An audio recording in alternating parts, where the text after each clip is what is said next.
Welcome to the Pencil Bob channel. I hope you enjoy my stories. Please like and subscribe, and hit that notification icon so you never miss out. Now on with the stories. Need justification to purchase a box of tissues? You got it.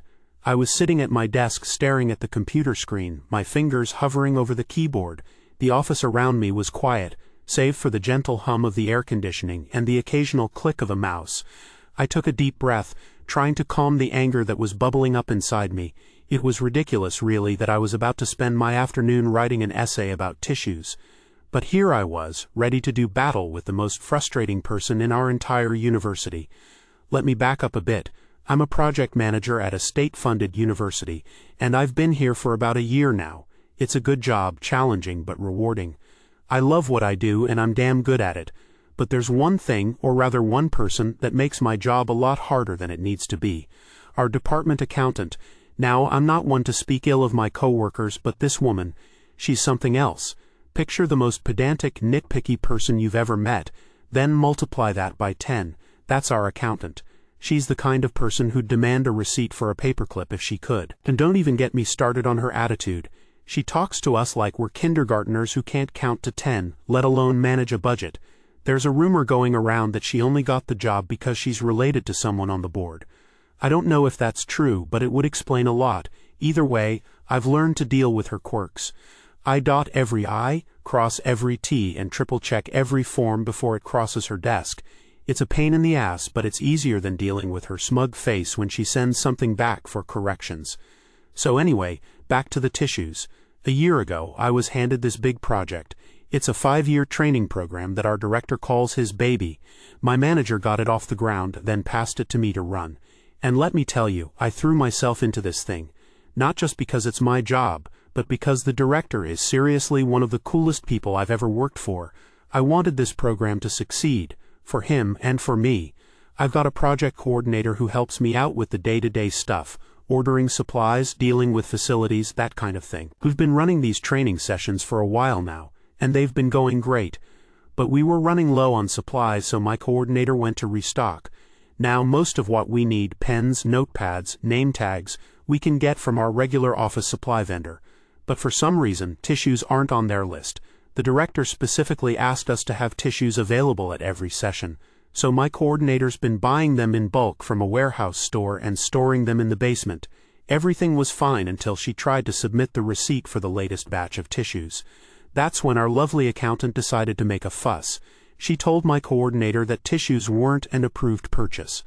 My coordinator even showed her an email from the director requesting the tissues, but apparently that wasn't good enough. According to Ms. Stick-Up-Her-Ass Accountant, the director doesn't make or enforce purchasing policy.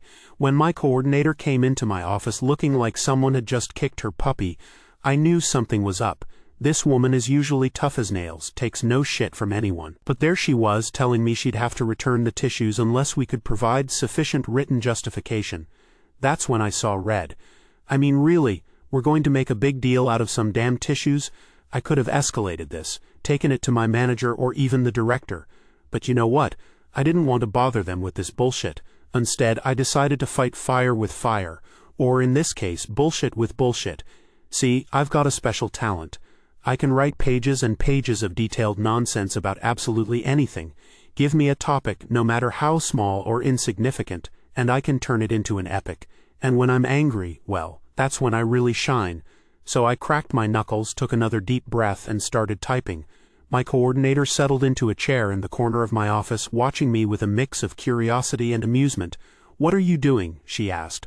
I grinned at her, my fingers flying over the keyboard.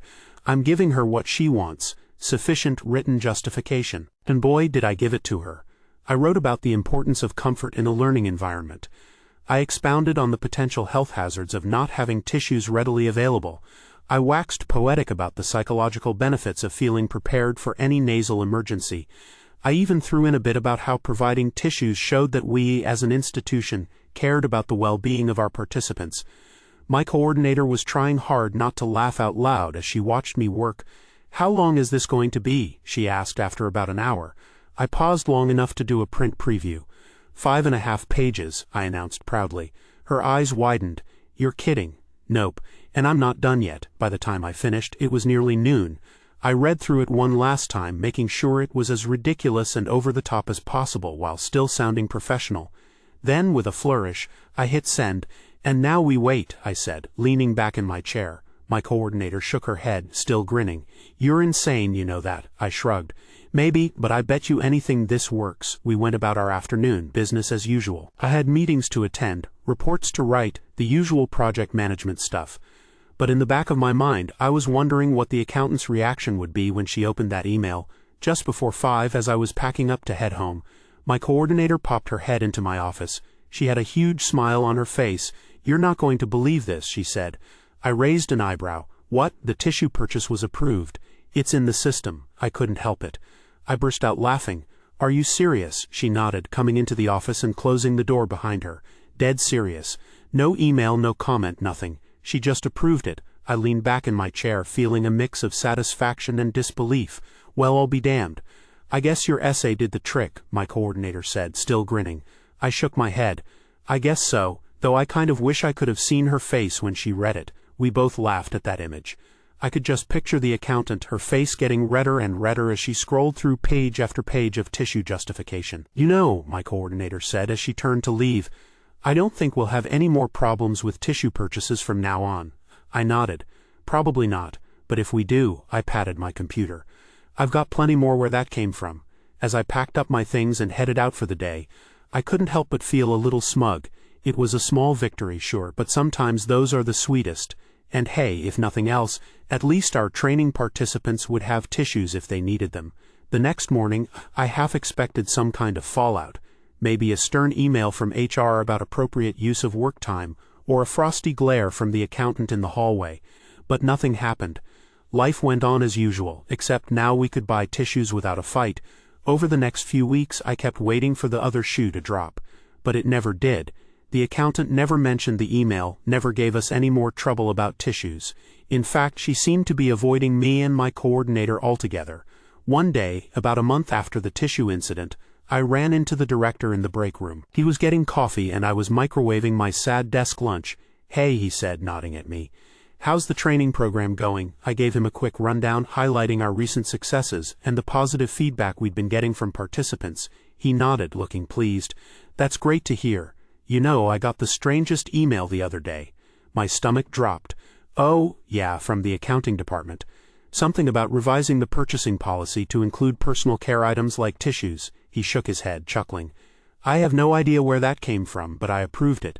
Seems like a sensible addition. I tried to keep my face neutral. Oh, that's interesting. He gave me a look that made me wonder if he knew more than he was letting on. Indeed it is.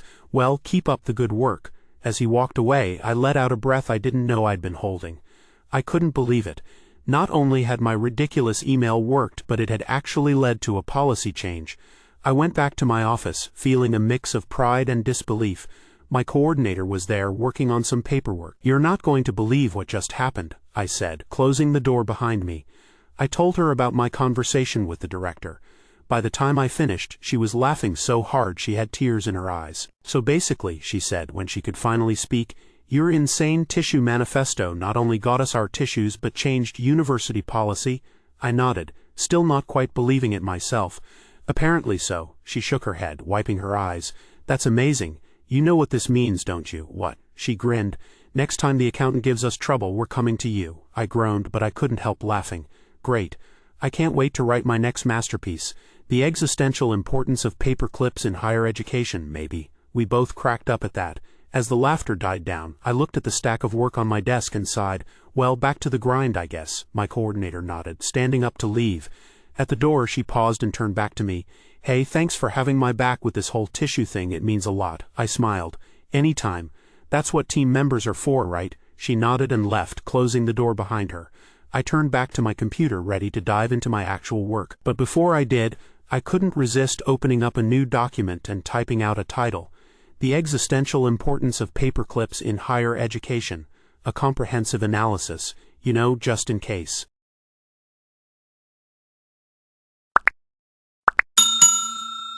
I would like to thank you for watching the video to the end. To encourage us to make more videos, please like, subscribe, comment, as well as share. Check out this other video if you haven't already.